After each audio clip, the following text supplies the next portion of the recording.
Tak, dneska vařím řízky, smažím.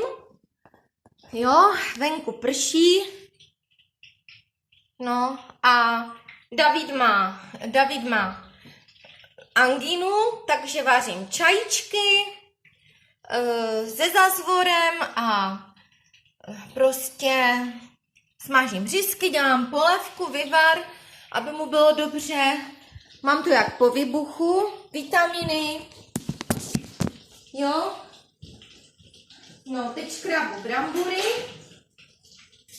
a za chvilku přijde Barča s malou Varunkou a s Evičkou od bratra s dcerou.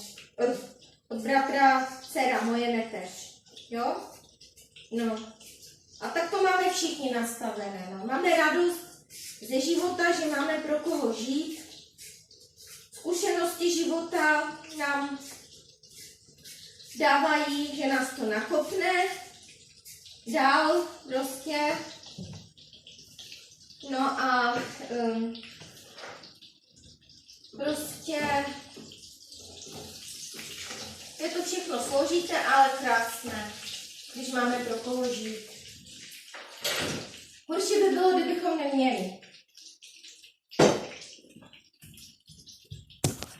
Koupila jsem plno ovoce a budu dělat šťavy.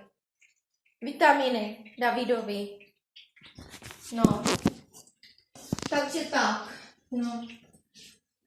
Co bych ještě řekla? Když vás někdo má rád, tak vás má rád takovou, jaká jste, nebo takového, jaký je, jo.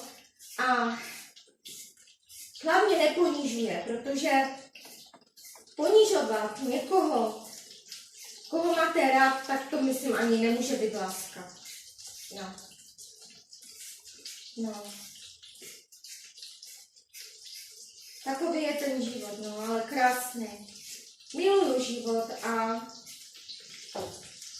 je to hezké, no. Tak vás zdravím a mějte se hezky. No a zase někdy prostě se ozvu.